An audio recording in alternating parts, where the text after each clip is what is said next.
मैं ध्यान आकर्षित करना चाहती हूं पाकिस्तान की कुत्सित और गलीज हरकतों के बारे में। हमारी सरहद को पार करके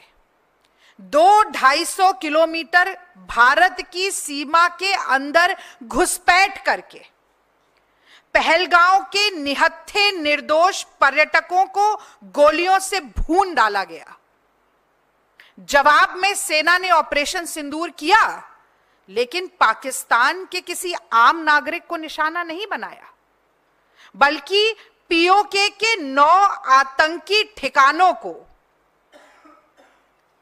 जहां पर दहशतगर्दों को पाला जा रहा था, उनकी ट्रेनिंग हो रही थी, उन्हें असलो बारूद से लैस किया जा रहा था, आतंक को पाला और पोसा और परोसा जा रहा था, ऐसे ठिकानों पर हमने प्रहार किया और उन्हें ध्वस्त करने का काम किया। और इस नापाक मुल्क की आप बेशर्मी और बेहयाई देखिए कि मसूद अजहर के खानदान के 10 लोग मारे जाते हैं इन आतंकी ठिकानों में, उसके 4 साथी मारे जाते हैं, और पाकिस्तान की पूरी सेना आतंकवादियों की मैयत पर मातम मनाने और मरसिया पढ़ने पहुंच जाती है। इनकी बेशर्मी और बेहयाई देखिए कि स्टेट फ्यूनरल दिया जाता है आतंकवादियों को, और मैं समझती हूं कि यही करना अपने आप में संपूर्ण सबूत है that Pakistan is a terror state. लेकिन इस पर भी पाकिस्तान रुकता नहीं है। फिर कहूंगी कि इस नापाक मुल्क की बेशर्मी और बेहयाई देखिए कि आतंकी ठिकानों पर हमारे गोलाबारी के बाद वो भारत के निर्दोष और निहत्थे, फिर से एक बार कह रही हूं, निर्दोष और निहत्थे भारतीयों पर, कश्मीरियों पर और छोटे छोटे बच्चों पर गोला बारूद बरसाते हैं, कत्लेआम करते हैं, इंसानियत को शर्मसार करते हैं, और कहीं ना कहीं पूरी दुनिया के सामने ये सिद्ध करते हैं कि पाकिस्तान एक आतंकवादी देश है, आतंक को पालता और परोसता है। ये केवल आरोप नहीं, ये सच्चाई है और ये वस्तु स्थिति है। पहलगांव आतंकी हमले के बाद जो कांग्रेस पार्टी की पहली वर्किंग कमेटी हुई, उसमें जो रेजोल्यूशन पास हुआ, उससे लेकर कल जो दूसरी सर्वदलीय बैठक हुई, उसके बाद की प्रेस ब्रीफिंग में पूरी तरह से पुरजोर तरीके से भारतीय राष्ट्रीय कांग्रेस के अध्यक्ष मल्लिकार्जुन खड़गे जी ने और देश के नेता प्रतिपक्ष श्री राहुल गांधी जी ने ये बात लगातार कही है कि हम मन, वचन और कर्म से भारत सरकार के साथ हैं। कोई भी बड़ा फैसला पाकिस्तान के विरोध में भारत सरकार लेती है तो हमारा पूरा सहयोग और पूरा समर्थन सरकार के साथ है। और आज हम इस जय हिंद यात्रा के माध्यम से इसी संदेश को दोहराने का काम करेंगे कि भारत की जो अनेकता में एकता है, वही भारत की ताकत है, वही भारत की शक्ति है, और वही ताकत दुश्मनों को मुंहतोड़ जवाब देने में सक्षम है। और मैं अपने मीडिया के साथियों से भी अनुरोध करती हूं कि इस संदेश को, ये जो एकता का संदेश है, इसका ज्यादा से ज्यादा प्रचार और प्रसार हो सके। और मैं आपके माध्यम से देश की जनता जनार्दन से भी अपील करती हूं कि आज देश के तमाम कांग्रेस पार्टी के मुख्यालयों से ये जय हिंद यात्रा निकाली जाएगी, तो इसमें बढ़ चढ़कर हिस्सा लें, अपनी सेना और अपनी सरकार का मनोबल बढ़ाएं और उनका साथ दें। तो जब तिरंगे पर आंच आती है तो हर भारतीय कैसे एक हो जाता है, ये बताना बहुत जरूरी है,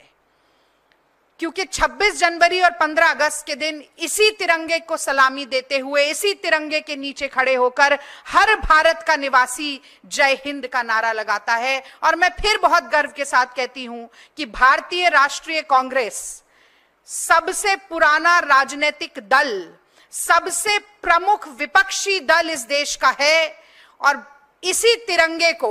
आज हाथ में लेकर हर कांग्रेसी देश के हर प्रदेश में जय हिंद यात्रा निकालेगा। जय हिंद यात्रा क्यों जरूरी है, यह भी मैं आपको बताना चाहती हूं। जैसा कि आप सब लोग जानते ही हैं कि भारतीय राष्ट्रीय कांग्रेस ने यह स्पष्ट किया कि यह समय किसी भी तरह की दलगत राजनीति का समय नहीं है। और हम सिर्फ कहते नहीं हैं, हमारी कथनी और करनी बराबर होती है, उसके बीच में लेश मात्र का फर्क नहीं है। कांग्रेस पार्टी ने पूरे देश में अपना हर राजनीतिक कार्यक्रम स्थगित किया, लेकिन हां, हमने ये प्रण किया कि हम जय हिंद यात्रा जरूर निकालेंगे। पहलगाम में धर्म के आधार पर चिन्हित किया गया और धार्मिक स्थल को भी हमारे देश में गुरुद्वारे को निशाना बनाया गया।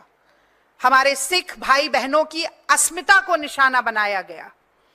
ऐसे कुत्सित प्रहारों का मुंहतोड़ जवाब देने के लिए सेना दिन रात एक कर रही है, लेकिन भारत का नागरिक होने के नाते हमारा भी एक कर्तव्य है। हमारा भी कर्तव्य है कि हम हिंद की सेना का मनोबल बढ़ाने के लिए आज एक साथ चलें और ये कहें कि इस देश में हर धर्म, हर जाति, हर वर्ग, हर संप्रदाय, हर क्षेत्र का व्यक्ति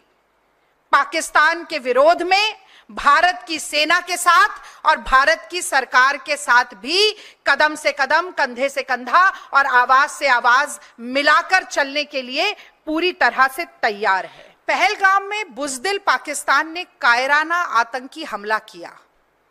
और उस हमले की खासियत यह थी कि भारत की सरजमी में घुसपैठ करके निहत्थे निर्दोष सैलानियों पर गोलियां चलाने वाले धर्म पूछकर मार रहे थे। कितने सुहाग उजड़े, कितनी मांग सूनी हुई, लेकिन भारत में, हिंदुस्तान में एक विवाहिता महिला के सिंदूर की कीमत क्या होती है, ये कर्नल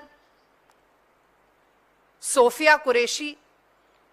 और विंग कमांडर व्योमिका सिंह ने न सिर्फ पाकिस्तान को बल्कि पूरी दुनिया को दिखाया। और मुझे गर्व है इस बात का कि न सिर्फ यह बताया कि एक विवाहिता, एक ब्याहता के सिंदूर के साथ खिलवाड़ और अपमान ये देश बर्दाश्त नहीं करेगा, बल्कि यह भी सशक्त संदेश देने का काम किया कि तुम धर्म पूछ रहे थे, अगर हिंदुस्तान का कोई एक धर्म है तो इस देश की संप्रभुता का प्रतीक तिरंगा इस देश का धर्म है। और मैं कहना चाहती हूं कि भारत मां का सपूत जब वीर गति को प्राप्त होता है तो इसी तिरंगे में लिपट कर आता है, उसकी जाति, उसका धर्म नहीं पूछा जाता। और मैं कहना चाहती हूं